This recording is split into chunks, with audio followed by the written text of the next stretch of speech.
Hi everyone, and today I want to talk about your programming, your scripts, your conditioning, and how it is not keeping you stuck.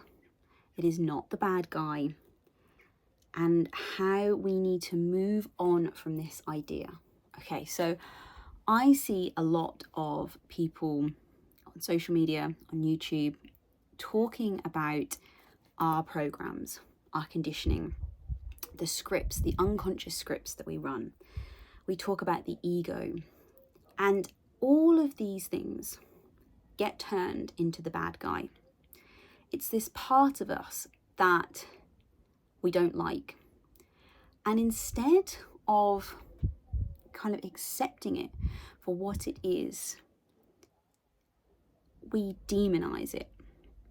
Now, I'm not saying that we don't want to change our conditioning. We don't want to change our scripts that we've got going on. We want to be following our aligned soul's path, desires, rather than something from an egotistical point of view. But if we want to get to a place of enlightenment, we want to get to this place of oneness where we are living in pure love, and we want to be fully connected to source, then a part of that process is going to involve accepting and loving our conditioning and our scripts and our patterns and all of that. Now, it doesn't mean that you have to accept them. Of course, we can still want to change them, but there's a big difference between having a desire and wanting to change those scripts, wanting to change that programming, and then starting to talk about it and treat it like it's this separate entity, like it's this, it wants to keep you stuck. You know, your ego doesn't want you to move forward. That, I really do not feel that that is the case at all. That is a separate script that we have running that is creating another part of us into this other being. Whereas we need to move to a place where we can accept our conditioning for what it is. Our conditioning, our scripting might have been the thing that kept us in a safe place when we needed it to. It might have been the thing that we needed at the time. We are constantly changing beings, so we are constantly updating that programming, that scripting. And to see it as something that's inherently bad within us, how are we ever to step into this place of pure and utter self-love if we can't embrace all of ourselves, if we can't embrace every single aspect of our being? And that means accepting our programming for what it is. It also, when people talk about it in this way, seems to void us of the responsibility of taking on board that conditioning in the first place. Now, I agree, for most of us, that conditioning was taken on board when we were in an unconscious state. We wouldn't consciously choose to take on beliefs that didn't serve us. But nevertheless, we have still taken those on. And again, the more we go down this path of trying to void this responsibility to some altered part of us, the more we are coming out of our power. What is more powerful is to say, yes, I chose to take that conditioning on, but because I chose to take that conditioning on, I now know that I have the power completely within myself to change that.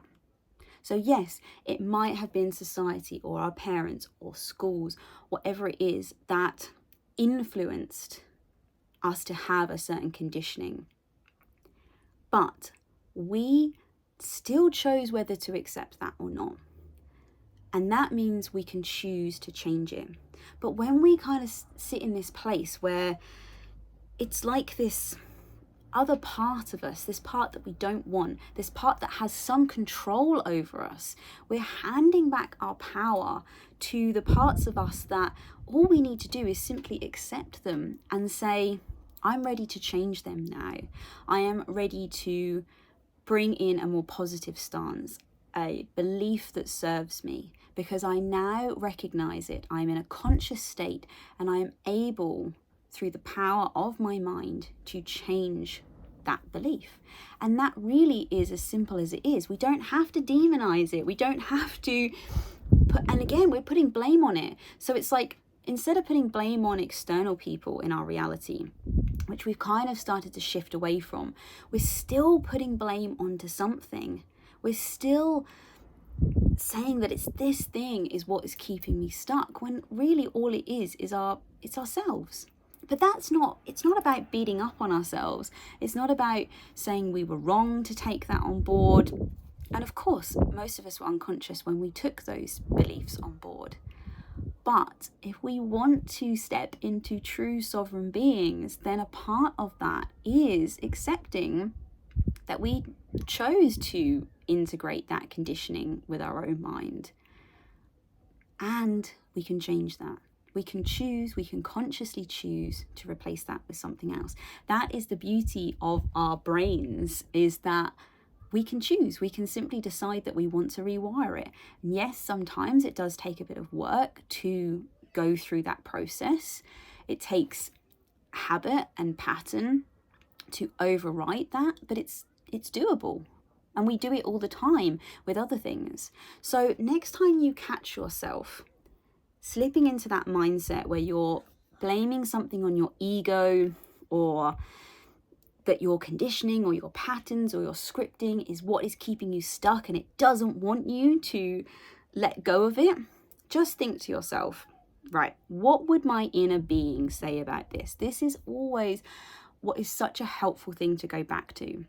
Because remember, anytime we feel any negative emotion, when we are not fully connected to source, when we are not fully able to receive the pure love and light that is available to us at any moment of the day, we know that we are disconnected from what our inner being believes and thinks.